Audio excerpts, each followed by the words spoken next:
The Doctrine and Covenants, section 124, makes reference to the Doctrine and Covenants, section 110.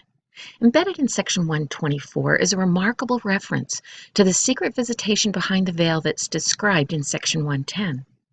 And from this time forth I appointed him, Hiram, that he may be a prophet and a seer and a revelator unto my church, as well as my servant Joseph, that he may act in concert also with my servant Joseph, and that he shall receive counsel from my servant Joseph, who shall show unto him the keys whereby he may ask and receive, and be crowned with the same blessing and glory and honor and priesthood and gifts of the priesthood that once were put upon him that was put upon my servant Oliver Cowdery. End of quote. Can anyone produce a documented event in the life of Oliver Cowdery other than the one described in section 110 that fits the descriptives of blessing, glory, honor, priesthood, and gifts of the priesthood? The keys jointly shared by Joseph and Oliver. It's an amazingly cohesive narrative that we have Joseph and Oliver kneeling beside each other receiving an ancient priesthood containing the keys of the ministering of angels in 1829, and again 5 years later they jointly enter into the, quote, covenant of tithing, end of quote, for the continuation of blessings, quote unquote, in 1834. Then in 1836 they were kneeling beside each other a third time, receiving the ministration of angels and being visited again by Elijah, who makes prophetic reference to the last time he visited these two servants of the Lord. Yet the reception of the Aaronic priesthood was kept secret for years. The covenant of tithing was little more than a quiet footnote in the history of the church that few people knew about, and the vision behind the veil was, in the words of Daniel, sealed up and kept secret. Outwardly, contextually confusing. Although the secret behind the scenes narrative is consistent from a doctrinal point of view, it makes no sense from a surface contextual view of church history. Indeed, it seems somewhat disjointed and out of sync with the events of church history.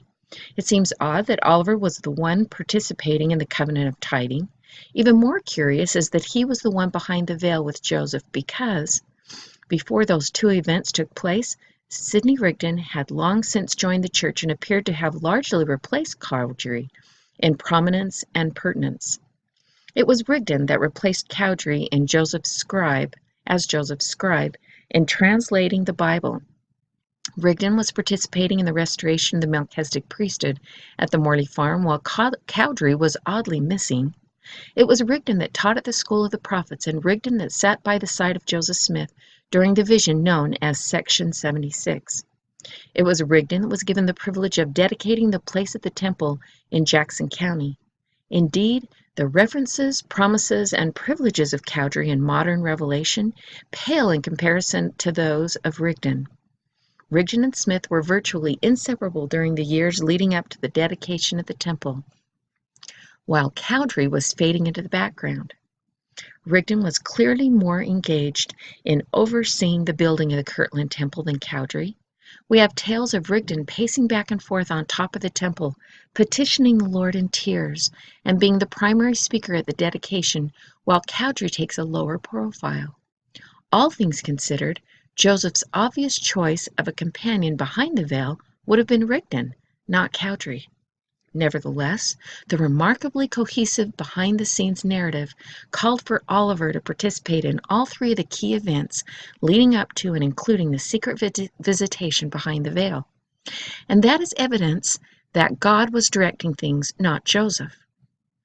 It's also evidence that Oliver and Sidney had two very different roles to fill. Oliver and Joseph had a secret. As previously noted in other posts, Joseph Smith had been forbidden by the Lord to teach out of the inspired version of the Bible until it had been canonized with another book of Scripture and was ready to be sent out to the world. He was forced to keep several things secret. This is undoubtedly true with some of the closest associates. Both Oliver and Sidney helped with the translation of the Bible and were undoubtedly aware of some of the great prophetic secrets. Oliver obviously knew that the angel who ordained him and Joseph in 1829 was the same angel that secretly visited them behind the veil in the temple in 1836. It's interesting that after the secret visitation behind the veil was eventually revealed, the true identity of Elijah continued to be withheld. It's very possible that Oliver's criticism of Joseph shortly after the visitation had to do with Oliver's understanding of the prophecies contained in Malachi in relation to the latter-day apostasy of the church and some of the disconcerting things he saw taking place with Joseph and the church. He may have even been aware of the atonement statute and the implications that it would have had upon the outward actions of Joseph. Cowdery leaves the church. Oliver Cowdery was excommunicated at Far West on April 12, 1838, right at the time when a string of revelations was being received by Joseph Smith. It's unlikely that Oliver was unaware of these revelations, yet he was obviously unimpressed enough with them and Joseph's conduct to remain unrepentant and estranged from the church for many years thereafter. When Oliver Cowdery and his brother-in-law David Whitmer were interviewed at the same time by Thomas Marsh about leaving the church, they both expressed their belief that Joseph was a fallen prophet. They remained convinced that they would yet play a future role when the great work begins again. There's references there that you can click on. Nevertheless, something eventually happened to Oliver that caused an amazing change of heart. It appears his epiphany could not be shared with David Whitmer. This change of heart may well have taken place when Oliver Cowdery was confronted with Section 124. He may well have been convicted in his heart that Joseph still had a gift of prophecy when he viewed the content in 124. There's reason to believe that it was after reading Section 124 that he desired to return to the church. Previously, Cowdery had expressed to David Whitmer that he felt they had priesthood keys that gave them the right to preside over the other splinter groups. Quote, "True it is that our right gives us the head," end of quote, and, quote, "we have the authority and do hold the keys," end of quote. Yet he later declared that Section 124 changed his mind. Quote, "When I wrote that letter, I did not know of the revelation, D&C 124-95, which says that the keys and power conferred upon me were taken from me and placed upon the head of Hyrum Smith, and it was that revelation which changed my views on this subject, end of quote. Evidently, during their private discussions with Oliver in late October 1848, Orson Hyde and George A. Smith had made him aware of the January 1841 revelation. Why did Oliver accept Section 124 when he had previously rejected Sections 115 to 119? There could have been numerous factors. I would suggest that verse 95, which conferred the same blessings upon Hyrum that had previously been placed upon Oliver, provided undeniable proof to Oliver that the revelation was valid. Quote, "Let Hyrum and be crowned with the same blessing and glory and honor and priesthood and gifts of the priesthood that once were put upon him that was upon my servant Oliver Cowdery." End of quote. Contemporary members of the church back at that time, reading those passages, would have been unaware of the secret visitation behind the veil. They must have thought the following descriptives were unwarranted for someone who had been ordained to be the assistant president of the church: blessing, glory, honor, priesthood, gifts of the priesthood. When had Oliver been given blessing, glory, honor, priesthood, and gifts of the priesthood?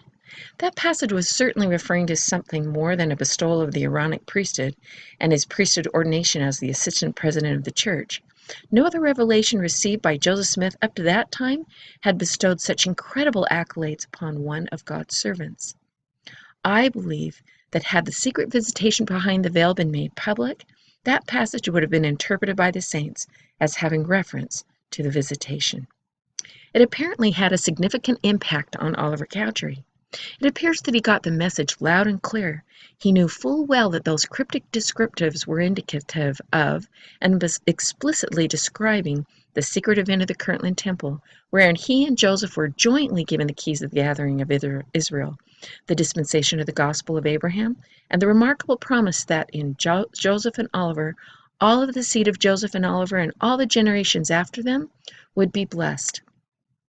Clearly, Section 124, verse 95 refers to and testifies of the validity of Section 110.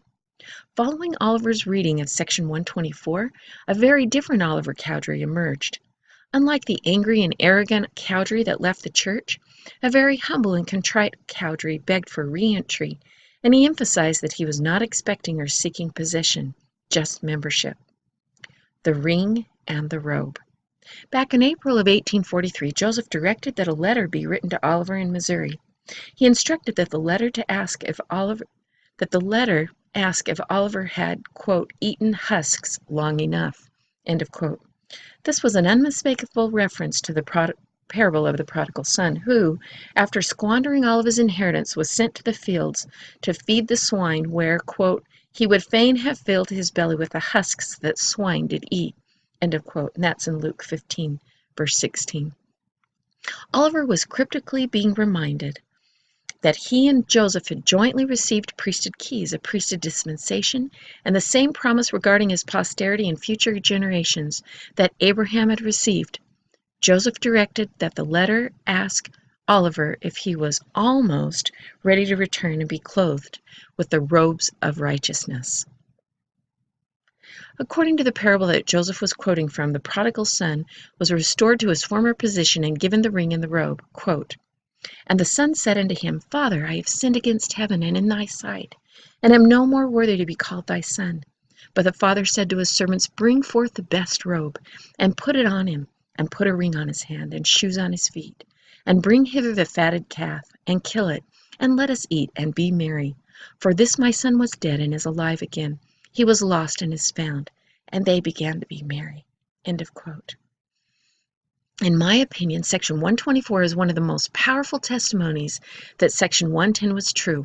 Regardless of whether it was the epiphany that changed Oliver's heart, I believe that verse 95 is referring to the blessing, glory, honor, priesthood, and gifts of the priesthood that Joseph and Oliver received on April the 3rd, 1836.